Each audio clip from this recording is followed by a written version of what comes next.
Foqaa kan kee maa akkatti naasoftu? Qaama guutuu illee naasoo. Aarii daabara aarii. Irraa qabachi. Uumaa waliif finnee edda waliif Abboodda qabi. Ay, kijibduu san argitee? Gadhiisuun itti baratee. Tadura nu sobaa turte. Wali anaga. Kongra, mabruk. Gammadda. Ara sayyidu atillee saachu balas korte. Annis qaanfadha. Fitani. Turre. Turan. Mabruk. Assalamu alaikum warahmatullahi wabarakatuh. Akkam jirtan horso daawwattoota keenya bakka jirtan nageenyis wajjin haa jiraatu. Jecha mee salaamata gaafadha. Assalamu alaikum warahmatullahi wabarakatuh. Hordoftoota fi kabajamtoota keenya hundi keessanuu akkam nagaa qabdan jirra jirtu isiniin jecha adda buniyee dubbadhu kaamee. Mee salaamata gaafadhu. Assalamu alaikum warahmatullahi wabarakatuh. Okay, maaliif salaamata isin gaafanne yoo kan jettan taate viidiyoo kana dura gadhiifame yoo laaltanii jiraattan osuma wajjin asoo jiru buuneen nu harka bumma goote. Isaame gana bombis ni buusoo. Amma fixe kaameraa dhabnee asofnee mire. Kunillee guyyaa lammataa guyyaa itti waan ta'uuf viidiyoon kun gadhiifamu osheen waan nu jala tureef waamne jirra waan kanaaf ture waan kanaaf. Anatu ni hibat.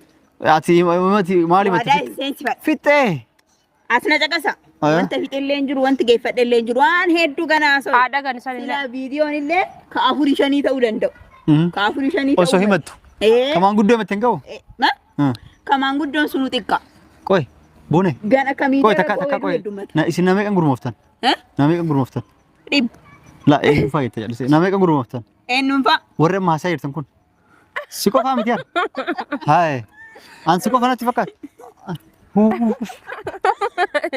Foqaa kan kee maa akkatti naasoftu? Qaama guutuu illee naasoo. Aarii daabara aarii. Waan keessa. Aariin akkasuma godhu. Qoy sii fixaa dhaabbu. Dhaabadhu sii fixaa. Qaamni keetillee qaama kee wajjin nama 5 6 7 naasaa jirta jedhu. Arraba keetillee nama 10 wayi. Arrabni keetis. Aarii daabara. Sagaleen isaa irratti dabaluu nama 20 Afaan kiyyaa bura aariidha nan jetteemi. Jechuun namni aaree bar suutuma aaree faa galtaa'ee uff jedhama. Anta sabaa sun bareeda.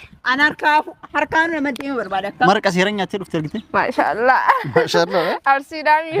Wanni dhumatee foshee akkatti raastee amma ta'e. Akka raaftee amma dhagaatti. Aanaan isa godhu. Amma deebi. Osoo raastu aanaan dhadhaa baasti. Inni moolti. Akkasi.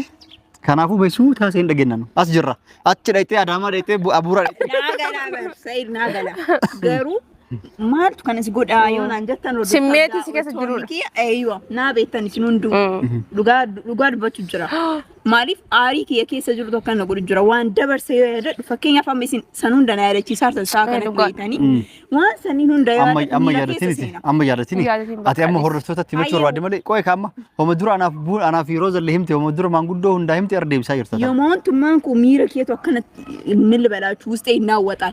Maasabiraa faalfalliga. Omaan nun balaachuuniti caqasii maama dhageettee amma cadhiti hordoftootaf.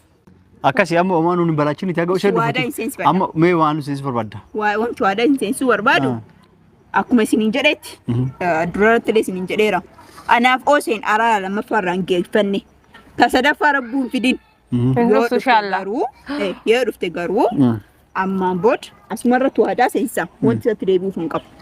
Wanta isatti deebi'ee itti araaramu hin qabu. Mucaan kasana wal isin araarsa gaafsan.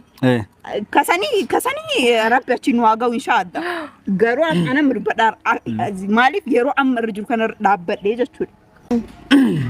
Innaa isaan isin jedha bakka kanaaf wanta amma waadaa isin biratti hin seensu barbaadu ammaan booda oshoo wajjin wal dhabuun barbaadu.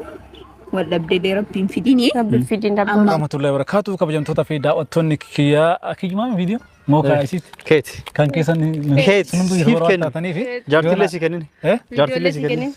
Galatooma wal faadhaa duraan dursee isinis nagaa gaafadhaa hordoftoota kiyyallee warroota ammasitti na hojii cinqamanii na wajjin jaarsummaa dhaabatanii akkanatti asitti babbareedanii ana na bareechan guyyaa kiyya bareechan kana haadha mana kiyyaa ati waan agarsanii ta'amata meeqa yaade amma garuu waa xiqqoo irraa hambisan malee ilmoo kiyya irraa hambisan.